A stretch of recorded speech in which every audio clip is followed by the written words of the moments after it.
Welcome, everyone. My name's Gus Kenyon. I work with the factory team. I usually do packaging type stuff with Java software, but today we're going to talk about um, optimizing legal review with LegalDB. Um, LegalDB is a really handy platform. Basically, its purpose is license review for free and open source projects. Um, we at SUSE use it prior to releases. It enables us to get ahead of potential license issues before we release software, as opposed to after, which would be really bad. Um, and it rewards us for doing so by most of the time approving changes we make automatically without human intervention. Um, I say most of the time. There are exceptions, and we'll get to that.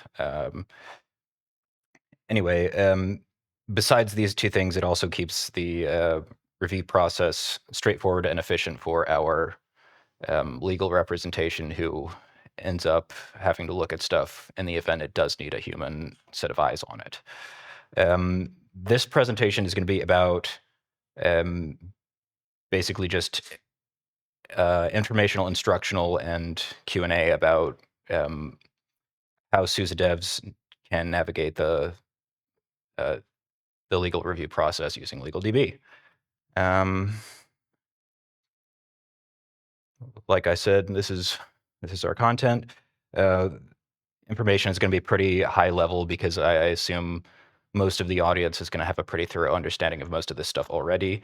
The main emphasis here is going to be on the demo, just to get a visual feel for how everything works, and of course Q&A in case there's anything that needs to be cleared up after.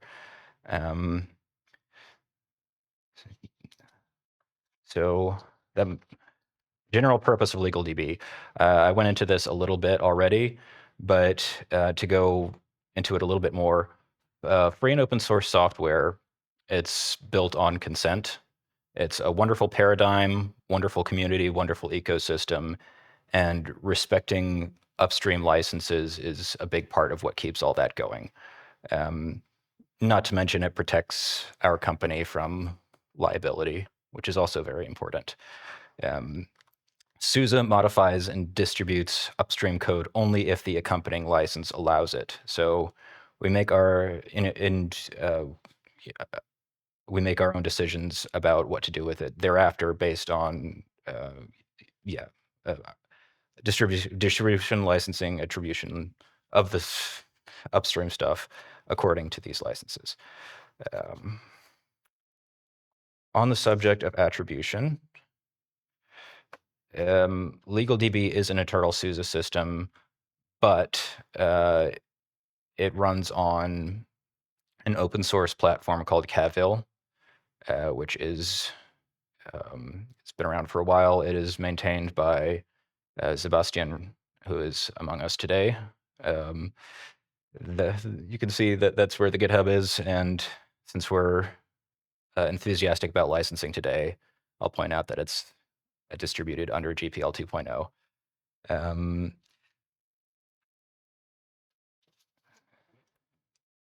So the main thing I wanted to get into here was the process of how LegalDB is involved in our releases, how we need to involve ourselves in LegalDB's process in order to make sure things run smoothly. Um,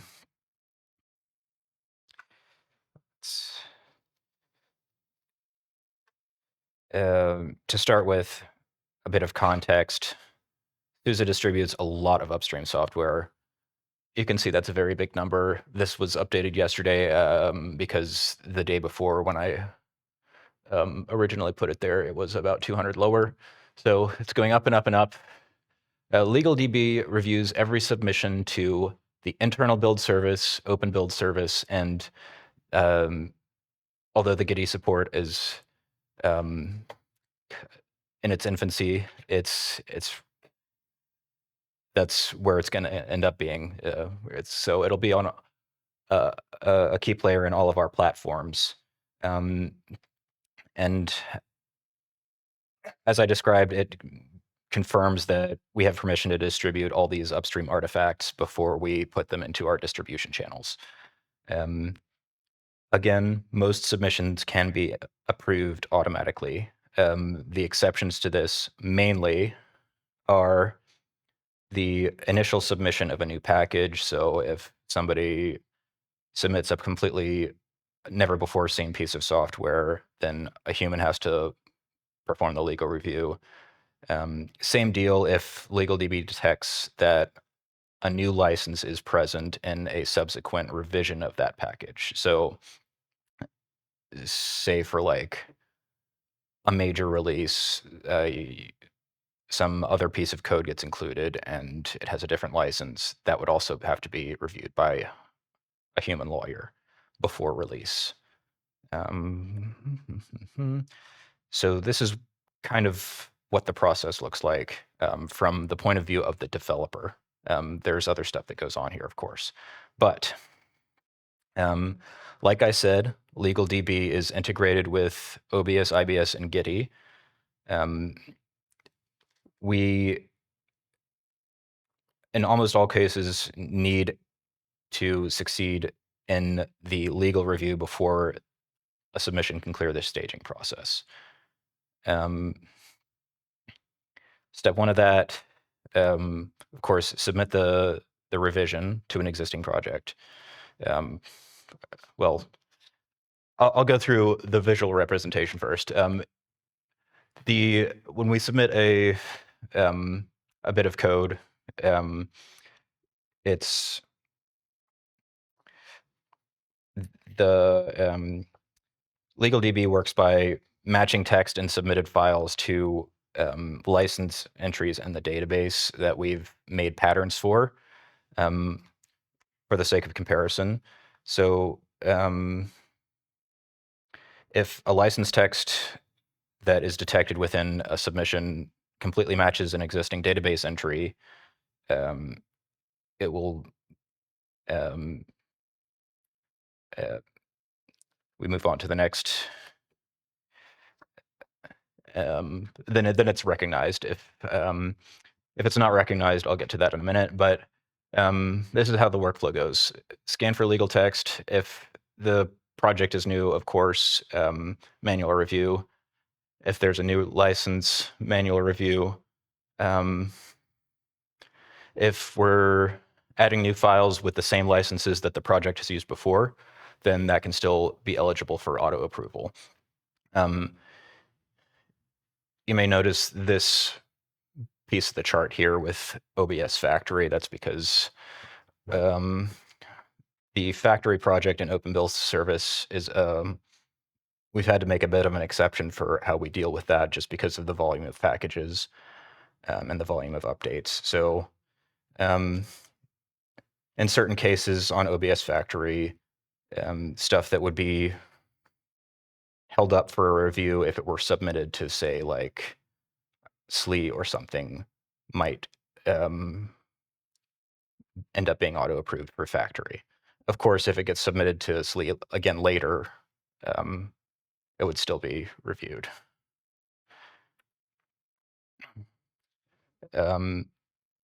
Regardless of the outcome, every submission generates a report. And I'll show you kind of what that looks like in my demo in a little bit here.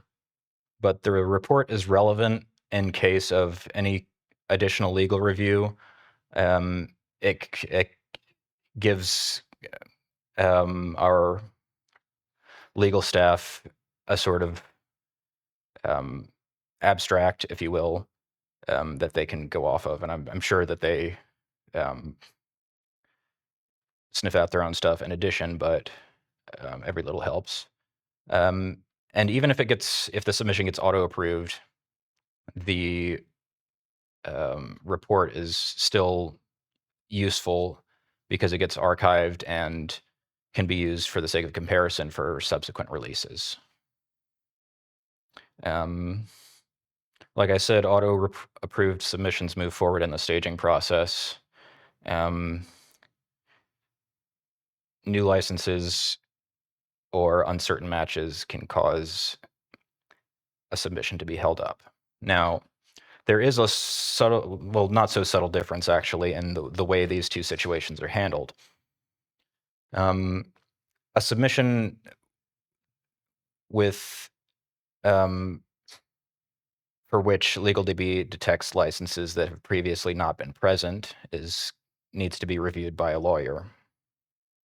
A submission with matches that LegalDB isn't completely certain what they are. We have a different workflow for that, and that's kind of going to be my main focus with the demo in a minute here, because that is the domain of our volunteer contributors.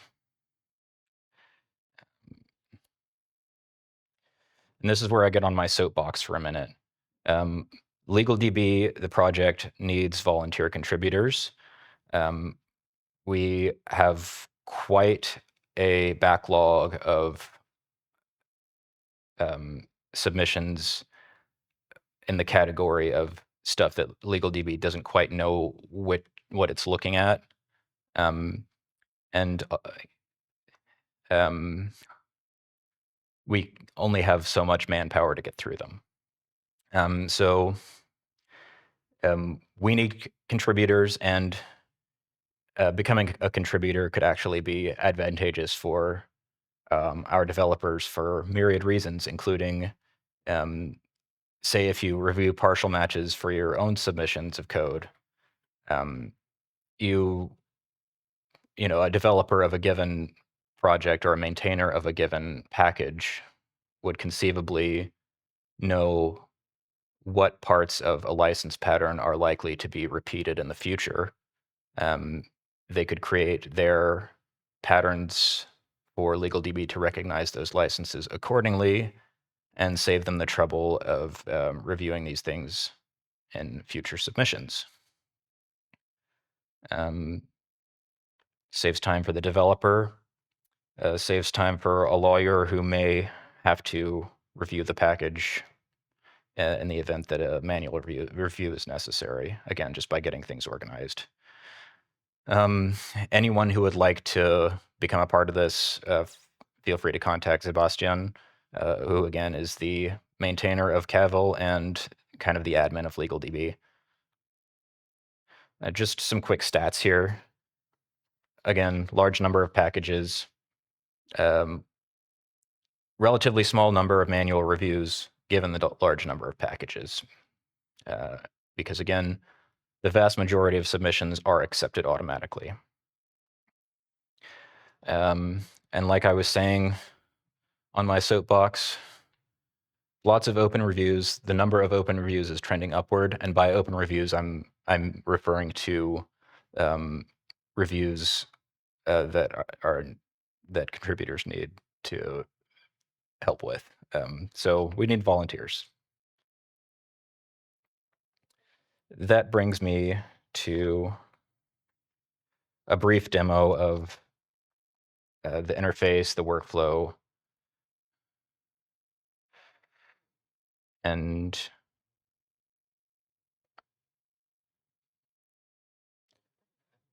I recorded this in advance in case the internet connection here wouldn't support our VPN or something like that, but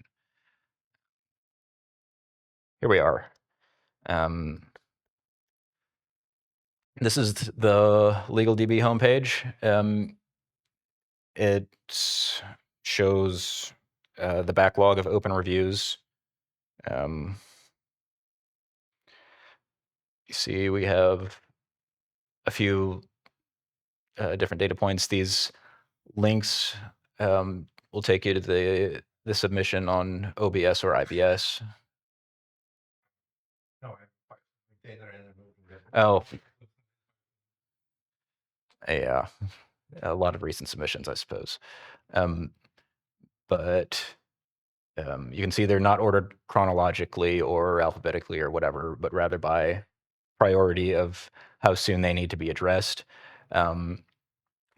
Priority is generally assigned automatically higher to IBS submissions than OBS submissions. And I myself am not super familiar with the nuance of how it's assigned, but I do know that with the OSC command line utility, uh, a developer could manually specify a priority for a submission they themselves believe to be high priority. For example, I don't know, a CVE fix or something. Although presumably stuff like that would uh, get. So um, a quick aside before I get more into this, everything you see here is going to occur um, after a submit review to IBS or OBS or a Gitty pull request. So this is what a these are all existing submissions that have come in from those platforms, however long ago you see listed here. Um, Products tab. We'll get to that in a minute. So again, the home page is the open reviews page. They are one and the same.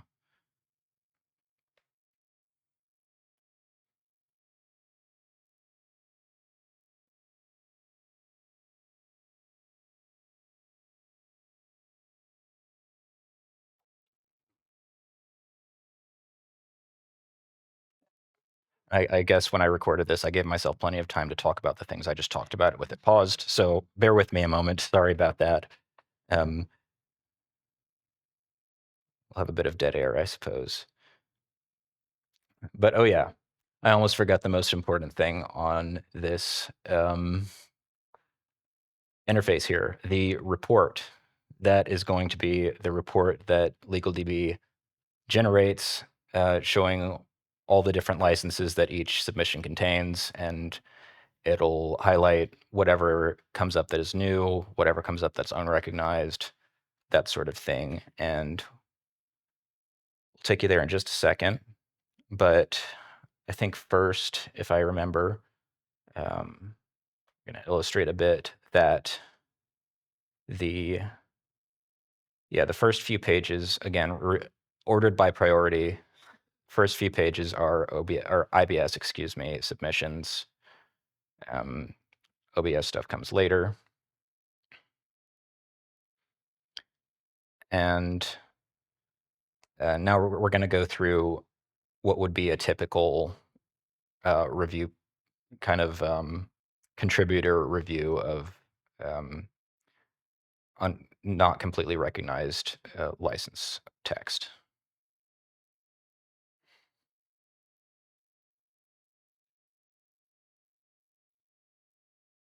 Any second now. There we go. So, of course, beforehand, I clicked on the name of the package itself, which takes me to a history of previous reviews of that project. You can see on the right side, the reports those generated in the past. But that's not super important right now, so we don't really need to get too much into it.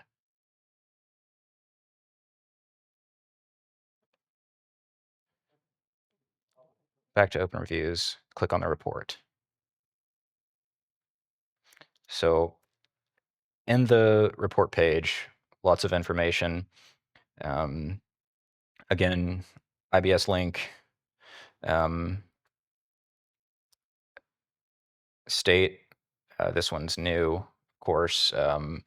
Stuff that's approved will have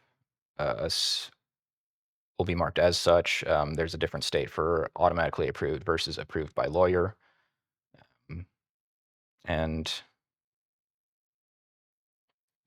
we also have SPDX reports, which is it's a standardized report format for licensed content of software.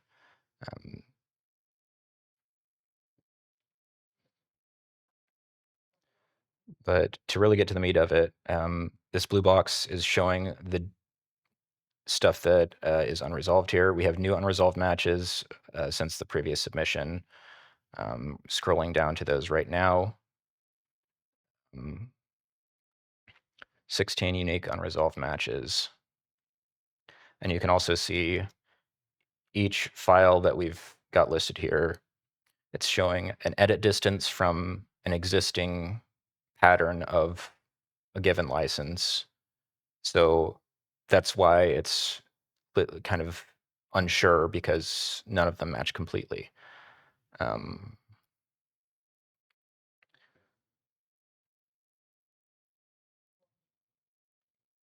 And again, estimated risk level on the right, automatically generated.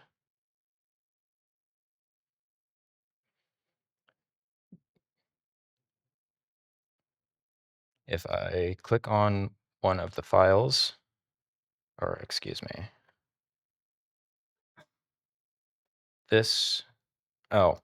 so this is the file I want to look into, but first, I want to do a little bit of research about the license it's suspected. So if I want to look at existing patterns within LegalDB, assuming I've already done external research elsewhere about the license, I can, at the top of the page is a licenses tab, and that shows all the different licenses that are in the database. I don't know why there are multiple entries for that one, but it doesn't matter for right now. You can see for this particular license, there are not that many entries, and that's probably a contributing factor to why it couldn't get a complete match.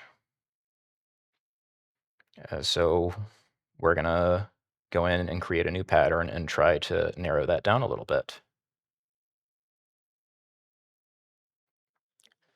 Clicking on the file name brings us here. You can see file name up here. Prospective license text here. The black means it's uncertain.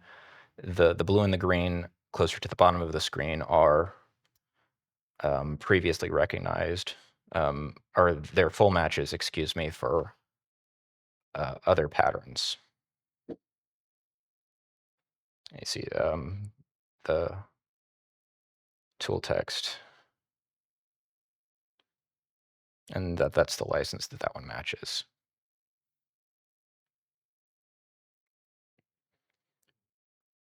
Now we have this drop down up here, which you can use if you want to make this selection longer or shorter for the sake of the pattern. Excuse me, only longer. We can extend above or below, but we don't really need to do that. I think we have everything we need already right here.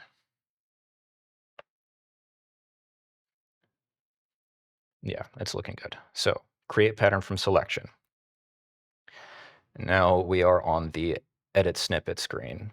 You can see two kind of, I guess it's not showing up super well on the overhead, but we've got green highlighting on this text and red highlighting on these lines. I think in a second I scroll down. Yeah, there we go. At the bottom, keyword matches are red, and matches of existing license patterns are green. And the instructional text says safe to ignore. I'm going to take it a step further, and I have it on good authority that it's best practice to remove any green text entirely from pattern submissions to ensure that they get the higher number of matches. The other thing to know about creating patterns is we have the wildcard is $ skip and then a number between 1 and 19.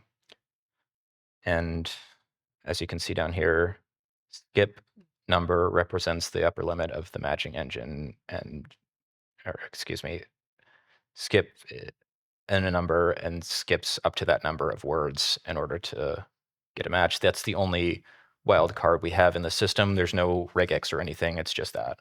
but it's quite sufficient. Now you see down below, well, I'll get to that in a second. First, we're going to try and generate or make a decent pattern out of this. As I said, green highlighted text goes away. We don't need that.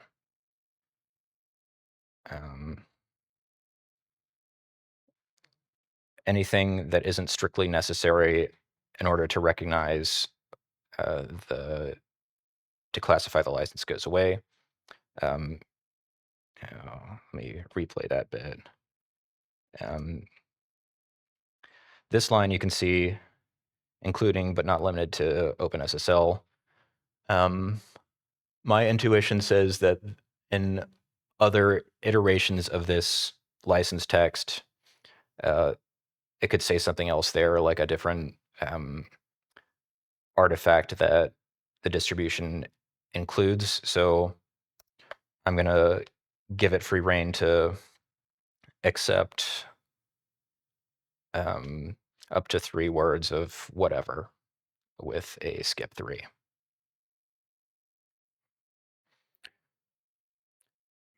Similar deal down below with the authors of my SQL, the authors of whatever this piece of software is, and that could be a few different words. So we're going to put a skip in there as well.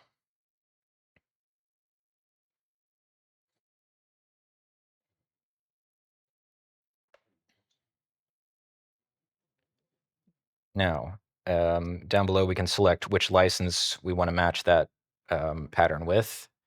In this case, it's already been selected, and when the license is auto-completed, it also automatically predicts the risk value. Generally, it's the safest to just go with what it says. Volunteer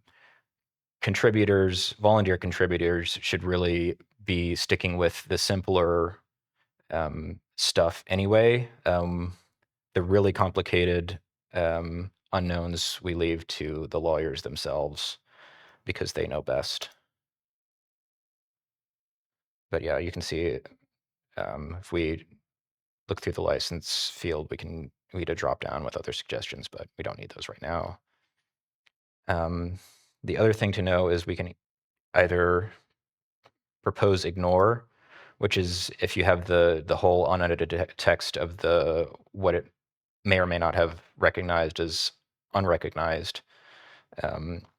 Then if it's not legally relevant, you can say, okay, ignore this part of this project in the future. But in this case, we want to propose the pattern because it's legit. And now that it's proposed, it goes to either Sebastian or lawyer to get reviewed. So the contributor contributions still need to be reviewed, but they'll save additional reviews in the future. So still a good thing to do. Now, you can see in this particular example, I included a line that I should not have. This one has green highlighting because it's recognized as part of a different license. It was showing up red previously. That is the result of a bug that's a known issue. And but that's now I did want to show just one more that's a little bit more straightforward that will probably be a little bit less me talking and a little bit more just looking at what happens. Again, this is going to be a simpler example. To the package report page, this is what's wrong, and we want to address it. There are other issues with this particular submission that would cause it to need to be reviewed by a human. As you can see, found new license, different license and spec file. but it's still helpful to address the unresolved matches. So that's what we're going to do.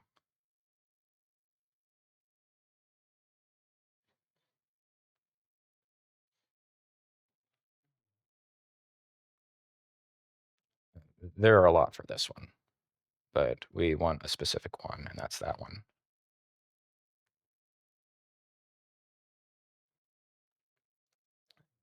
And like I said, this is pretty straightforward. LegalDB thinks this might be the two-clause BSD, but it's not really sure. Looks pretty straightforward to me. And of course, before making patterns, in the event of any uncertainty, always do research first to make sure that it's correct. And then again, after it's submitted, somebody else is going to look at it and double check. In this case, like I said, very straightforward. License under two-clause BSD probably means it's two-clause BSD. So we're going to submit it as is, proposed, and then we can see it on the Open Proposals page at the bottom there. Sorry, it's kind of blocked by the playback bar.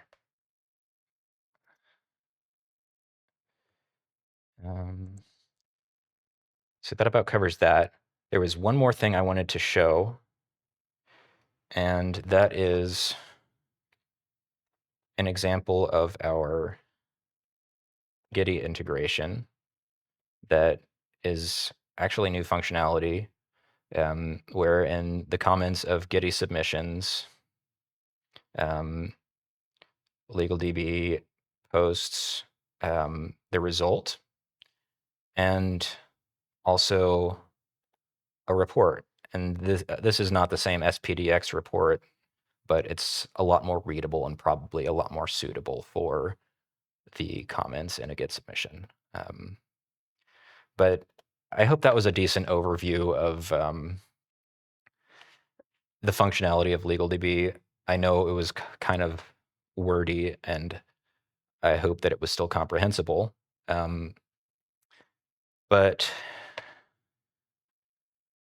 that being said, if there are any questions, I'd be happy to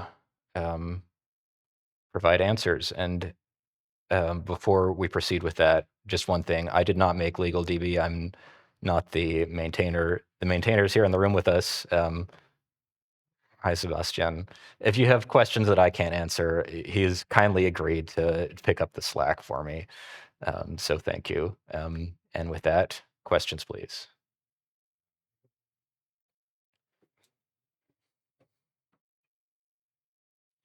Disclaimer, I used to be a lawyer, so there were worrying words, trademark and patent. What they are doing there on the license page? Here, why don't I'll open up, and maybe you can tell me where you saw that. When you are doing a new pattern, then you said that you selected this is license so and so. I think I know what you mean. Let's have a look. And it said. So I'm going to pretend to make a new pattern for this. We're not actually going to do it, but is this what you're talking about? So I think, yeah. Yes. Those are license pattern flags. These have been there for a very long time. And historically, we've had patterns specifically flagged for content they had. And these flags are only presented to the lawyers as additional information. In recent times, we are not using them that much anymore, but they are still present. Thank you.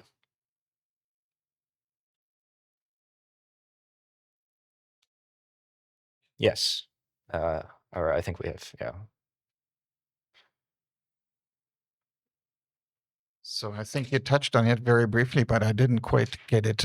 When you do a comparison between license text, what steps do you do to normalize them to rule out that it gets flagged just to format changes? Is there anything you do? I'm not sure I understand the question, but Yes, the pattern matcher is very fuzzy. We ignore special characters. It's pretty much just alphanumerics, and we ignore individual characters like and just single characters are completely ignored. It's just full words. Okay, It's and very so, fuzzy. so also space changes and Exactly. line breaks and Or things. comment characters. You don't want to include them. You can still leave them in the pattern, but in the final matcher, they are ignored. So first thing, what confused me at first was that you said you needed contributors, but what I think you meant you need reviewers. Am I right? this So is both, because I mean, reviewing seems interesting, but this is scary. well, whatever you want to call it.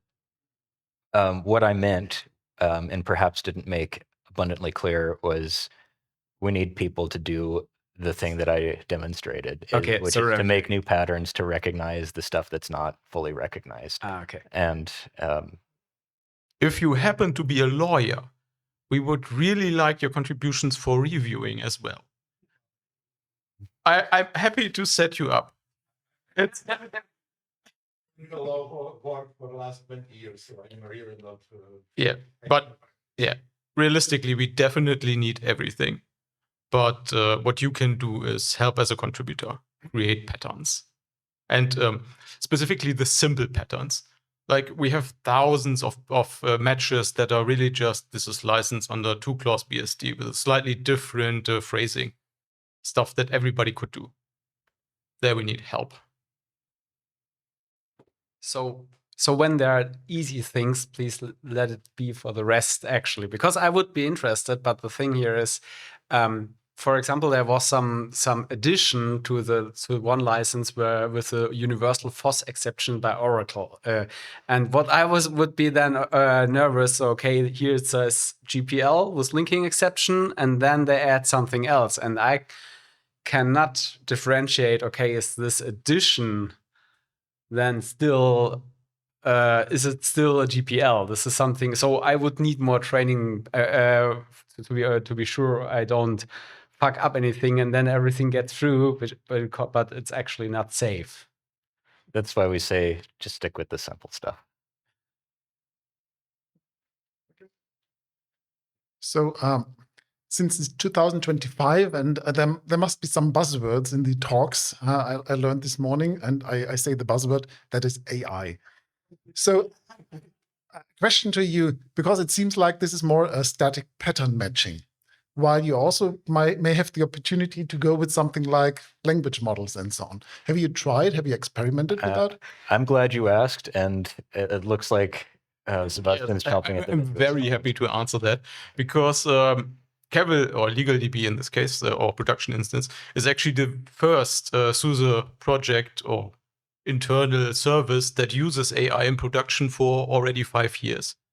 But we use it to we show it legal text and let it choose, is this legal text, is this not? So basically fancy spam detection for legal text. So we already rule out like 80%, 85% of all matches that are just garbage that the keyword matcher has found. So we already use AI. Now, using LLMs, I have done experiments, and there's a SUSE blog post about my latest experiment that you could read. And we can definitely use LLMs, but there are some security certification limitations to what we can do right now. But I'm carefully optimistic that this is a quickly evolving field, so we might be able to do something.